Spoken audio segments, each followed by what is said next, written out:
What's up, YouTube fam? Welcome back to the channel. We got a special episode for you guys today because the market is absolutely exploding. Let's pull up the charts. So as you can see, there was news about the White House hosting some sort of crypto summit, and the market's reaction was just insane. Now, here is the one thing that I want to be a little concerned about, and I want you guys to consider as well, is that whenever there's a gap on the Bitcoin CME futures chart, it does tend to fill. So I don't want to get too excited yet, right? As you see, we had this gap in November. It jumped from 77 all the way to 82 on a weekend. And of course, it just always finds its way back. Even if, as you notice, even if it takes months, right? And we can go back to the chart. Look, gap filled, right? The gaps always do fill here, right? Gap filled to the downside, came back up. Gap went up, right? I actually remember this happening in December, and it came back. So, what's happening right now is awesome. It's going to be fun. It's fun to see the markets go back up. But before you go full ape bull, put all your money into this, oh, we're going to the moon. Just keep in mind, it is a weekend. I personally never love seeing Bitcoin shoot up on weekends. It's just not, it's not ideal, right? Because why would you want a gap that is almost going to always fill, right? So we're probably going to end up opening up here, right? Which means that all of this is just going to be a big gap, which means, I don't know. Listen, it's not necessarily going to happen this week. It's not necessarily going to happen next week. It's not necessarily going to happen next month, but these gaps just always tend to fill. Now, in terms of our account, I have no idea where our account will be tomorrow. I will say the timing of getting assigned 700 shares, in terms of the wheel strategy is exactly what you want to see, right? You can't ask for much more because I've only sold calls on 1, 2, 3 of those 700 shares. So technically speaking, there's going to be 400 shares worth of IBIT that I have not sold calls on. And of the calls that I've sold, a few of them expire this week. One of them expires next week. We do also have some puts, right? We have 300, 400, 500 puts. 500 shares worth of puts that, we haven't been assigned yet. So those should be up very nicely. I obviously did go out pretty far in the expiration. So we'll probably be sitting on those for a little bit. Here, let's change it to your equity, or let's go last price. So as you can see, these are, 500, 400 worth of premium. We'll see, what they open at. Obviously, we have a month until expiration. But as you guys know, with options, if it does continue to fly up, these will be worthless much quicker than a month. So we'll see what happens, right? Ultimately, whatever is going to happen tomorrow with open, I do believe the crypto market, IBIT, it's going to open up tremendously because of what Bitcoin's doing. And who knows, right? This pump, this is crazy. You don't really get moves like this often. When you do, a lot of times it is some sort of institutional buying. I've been, the chart that I always monitor right now with Bitcoin is the monthly. Sorry, give me a second. And the monthly, it's crazy because despite everything that's happened, right, it still looks relatively bullish, especially now with this candle. A lot of times a bear trap does look like in this form where, it's called a failed failure, right? That's one of the technical analysis terms that I think is very, very important. Is a failed failure is when essentially the market's going up, right? And it gives you the impression that the uptrend has failed. When that fails, right? I know it sounds a little confusing, but the term, like, again, is a failed failure. So it's like this is a good example right here, this bull flag, right? Which I was calling this bull flag out for months before it actually played out because, when it's a monthly candle, a monthly chart, you got to keep in mind every candle represents a month. So if you see a pattern playing out, it could easily take months and months to play out, which is exactly what happened with that bull flag. But again, it's a failed failure. Why? Because we were going up, right? It looked like the bears were going to take over, aka the uptrend was going to fail. When the bears failed, that is the fail of the fail.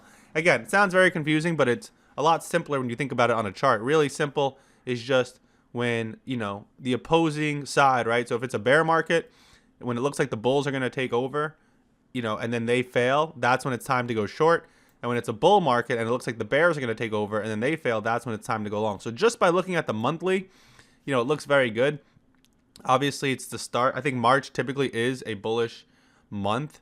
So if we're able to engulf this candle right here and just continue higher, then who knows where Bitcoin's going to go. It could end up in the 200s. over the next year, which would make sense based on the fact that everything should be bullish at this point. We have a bullish administration.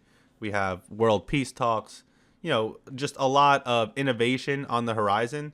So, in my opinion, especially when you account for the fact that the long-term money supply, everything about that, with everything that the Federal Reserve has done to us, it's like, at this point, the only reason this market would be bearish would be manipulation. Now, I know the argument against Bitcoin is like, the only value of Bitcoin is the bigger fool theory, it's called, which means that for Bitcoin to have value, someone else has to be willing to pay more than you. Listen, I understand where you're coming from if that's your thought process, but that's kind of just how our entire system is, right? So to use that against Bitcoin, it's like you could really use that against any currency. So with all that being said, a great day for the markets. Overall, though, you have to be careful because of the fact that we are going to have a large gap. I highly recommend anyone who follows the crypto markets to have a Bitcoin CME futures chart handy because, you only need it really handy when the market moves on weekends. The easiest way to explain it is if the market moves down on weekends, it's going to create a gap. And if the market moves up on weekends, it's going to create a gap. And chances are those gaps will always fill. You can basically look back at this chart at any time, and you'll see that we pretty much will always come back and fill a gap. So is this move exciting? Yes.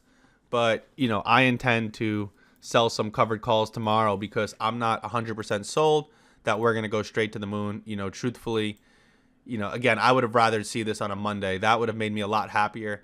When the CME futures market is open tomorrow on the YouTube video, I will make sure to show you guys the gap so you see what I'm talking about. But overall, amazing day. Big congratulations to everyone holding Cardano. I mean, 60% is insane. But overall, this, again, this is an option selling channel.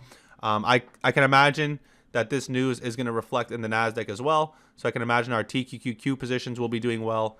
The 2 or 3 covered calls we sold, I don't know about those. But the shares, do we have any puts open? The puts that we still have open and the leap that we still have open. I don't know where we're going to see this account tomorrow, but I wouldn't be surprised if we're close, very close back to 100K, back on track to where we should be. And I think this channel is just an amazing case study for everyone watching, right? Because, I deposited this 100 grand at probably the worst possible time. But in the world of option selling, I just want to prove that it doesn't exist, right? That's what it comes down to, is really just proving that there is no such thing as a bad time to begin option selling. Because, if you begin with cash secured puts, as I always preach, then, even when the market does fall, you get assigned. I mean, obviously, we'll see what happens when the market opens so we can monitor the account better. But, it's just a great example. We got assigned on 700 shares on Friday. It's funny because I actually really was planning on buying some IBIT calls to go along with the IBIT calls that I sold. Just like a hedge, it's really just a spread. But in ways, since you can easily roll out options that you sold, I figured, you know what, let me just hedge in case the market does fly up. I voted against it because of the fact that I had just been assigned 700 shares. I was like, you know what, let me let me just rock out for a bit. I already have majority of my money in the markets, right? Very little cash. If you've been following me, I'm not the best at holding cash. If I have money, I don't even want to say I spend it. I throw it into the market, right? So I said, you know what, let me chill out. Let me not buy some calls. Obviously now I'll probably regret that, but that's the beauty of the game, right? You're better off regretting the fact that you could have made more than, regretting the fact that you get wrecked and all your money's gone. So with all that being said, big Sunday announcement, big Sunday for the markets. I can't wait for tomorrow to see where we're at. I hope you've had a great weekend. I hope you've been able to hold strong through everything we've gone through over the last couple of weeks. And I will see you guys in the next one.